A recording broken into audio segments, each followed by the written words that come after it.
Saving Private Ryan wasn't just a war movie, it was memory dragged from the grave, history bleeding through the screen in blood, sand, and silence. But behind that haunting realism was a brutal fight to make it happen. The script was nearly thrown out, the cast was driven to exhaustion, and even the sound of bullets was engineered to trigger real panic. These are 10 weird facts about Saving Private Ryan. And hidden inside the gunfire, a letter from the past, so powerful it silenced an entire orchestra. Number 1. The D-Day scene was too real for veterans. When Saving Private Ryan opened in the late 1990s, the D-Day sequence stunned audiences in ways no one expected. Theaters filled with veterans who had lived that day in real life. Some sat frozen in silence, while others stood up and walked out, unable to stay. Across the country, people broke down in tears, shaking, even suffering panic attacks. Spielberg had recreated Omaha Beach with such unfiltered detail that for many, it didn't feel like a movie at all. One veteran later admitted, "I saw my friends again, and I couldn't stay in the room." What Spielberg captured in that first half hour wasn't entertainment. It was memory reawakened, raw and unbearable. Number 2. Bullets in your ears. The gunfire you hear in the film wasn't a sound effect layered in later. Sound designers fired real World War II weapons into sand, water, and metal to capture the chaos exactly as it would have been heard on Omaha Beach. Then they pumped those recordings straight into the actors' earpieces during filming. Every time a character hit the dirt, the actors weren't pretending, they were reacting to the shock of machine guns blasting just behind them. That panic on their faces wasn't stagecraft, it was survival instinct. Number 3. Explosions with no warning. The detonations tearing through the sand weren't carefully timed stunts.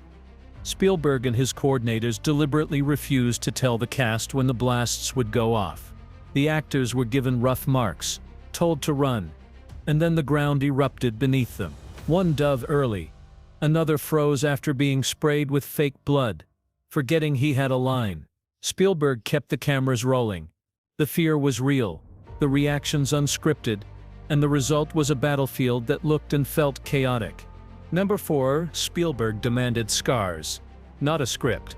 The original screenplay for Saving Private Ryan looked neat on paper, too neat. Spielberg took one look and said it felt like a movie, not a memory.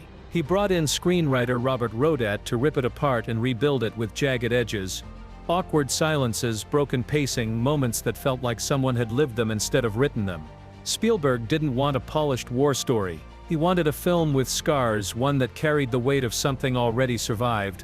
Number 5. Matt Damon was cast as a nobody, then became a star overnight. Spielberg chose Matt Damon because audiences wouldn't recognize him. He wanted Private Ryan to feel like any ordinary kid a squad might die to save. But before the film even hit theaters, Good Will Hunting exploded, and Damon went from unknown to Oscar winner. Suddenly, audiences didn't see an ordinary soldier. They saw a rising star.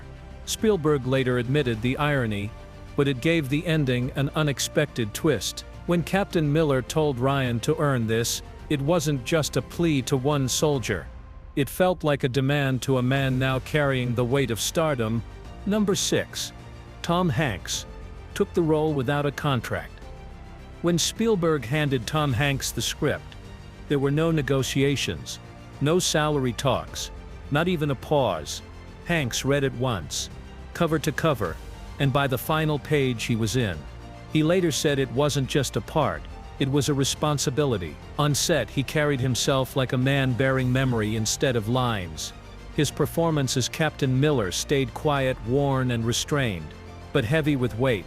And when the film ended, Hanks didn't just walk away from the role, he carried it into real life, visiting military hospitals and supporting veterans long after the cameras stopped. Number 7. Vin Diesel was plucked from obscurity. Before he was the face of Fast and Furious, Vin Diesel was waiting tables and scraping by. He wrote and directed a small short film called Multifacial with money borrowed from credit cards, hoping someone would notice.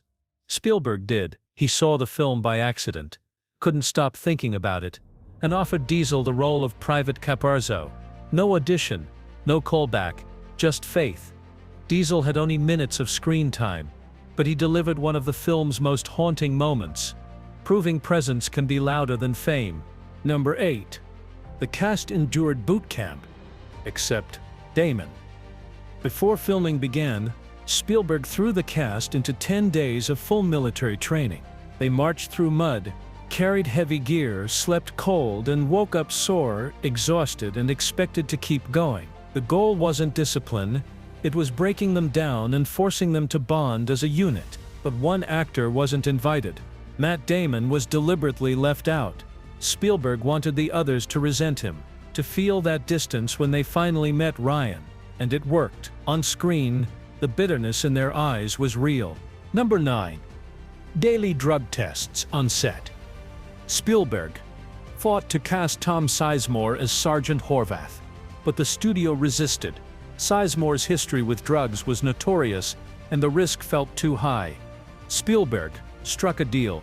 Sizemore would be tested every single day of production. If he failed once, he'd be fired on the spot, and every scene would be reshot with another actor. No warnings, no second chances. Sizemore agreed, and he showed up clean. The performance he gave wasn't just a soldier holding the line in battle, it was a man proving, day after day, that he could hold the line in life. Number 10. Earned This was never in the script. Near the end, Captain Miller pulls Ryan close and whispers, "Earned this." That line wasn't written. Tom Hanks came up with it in the moment, completely unscripted. Spielberg didn't ask for another take. The words stuck, becoming the moral backbone of the entire film. It wasn't a battlefield speech or a rallying cry. It was quiet, personal, and crushing. For many veterans, those two words captured decades of weight they'd been carrying in silence. Saving Private Ryan blurred the line between memory and cinema. It wasn't just a film about war, it was a mirror held up to history, forcing audiences to ask what we owe to those who never came home. Behind the gunfire and chaos, every detail from boot camp to blood, from sound design to silence, was built to honor that question. And when the screen faded, it left something heavier than victory. Guilt, memory, and responsibility. Because in the end, the film doesn't ask if Ryan survived. It asks if any of us have earned the life we were given.